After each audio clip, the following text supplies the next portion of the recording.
Praise lord. దేవుడి పరిశుద్ధ నామానికి మహిమ కలుగును గాక. నేటి దిన ధ్యానాంశం చూసుకున్నట్లయితే యెషయా గ్రంథము 55వ అధ్యాయము 6వ వచనం.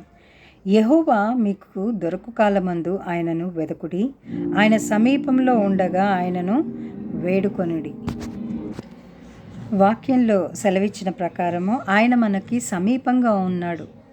ఇప్పుడే మిక్కిలి అనుకూల సమయం కనుక ఆయన మనకి సమీపంగా ఉన్నప్పుడే నీ అవసరత, అక్కర, సమస్య మరి ఏదైనప్పటికీ ఆ దేవుణ్ణి వేడుకోవాలి. ఇక్కడ వాక్యం చెప్తుంది అదే. ఆయన మీకు దొరకు కాలమందు ఆయనను వెదకుడి, ఆయన సమీపంగా ఉండగా ఆయనను వేడుకోండి. మిమ్మల్ని దాటి వెళ్ళిపోయే పరిస్థితి ఉంటుందేమో, మిమ్మల్ని దాటి వెళ్ళిపోతాడేమో. మనకి దగ్గరగా ఉన్న వాళ్ళని కాస్త పిలవంగానే పలుకుతారు, అదే కాస్త దూరంగా ఉన్న వాళ్ళని ఇంకాస్త గట్టిగా పిలిస్తే పలుకుతారు. దూరంగా వెళ్ళిపోయిన వాళ్ళని నువ్వు ఎంత గట్టిగా పిలిచినా కూడా వాళ్ళు పలకలేరు.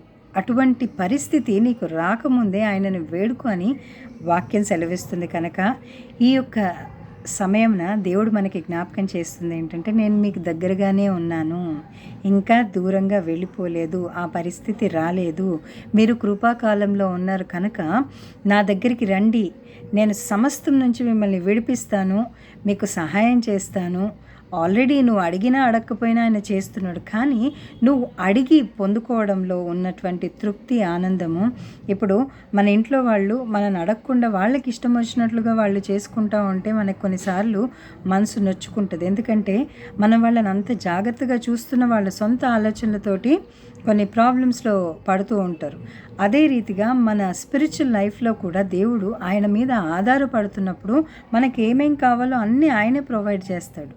కనుక దేవుడు కూడా మనలాగనే ఆయన మీద ఆధారపడాలి, ఆయనను అడగాలి అని చెప్పి ఆశ కలిగి ఉన్నాడు. కాబట్టి ఆయనని బాధ పెట్టకుండా ఆయన చిత్తాన్ని నెరవేర్చు వారంగా ఉంటూ ఆయన సమీపంగా ఉన్నప్పుడు ఆయనను వెతికి ఆయన మనకు సహాయం చేయడానికి ఉద్దేశం కలిగి ఉన్నాడు. కనుక ఆ సహాయము నిశ్చయంగా మనం పొందుదుము గాక.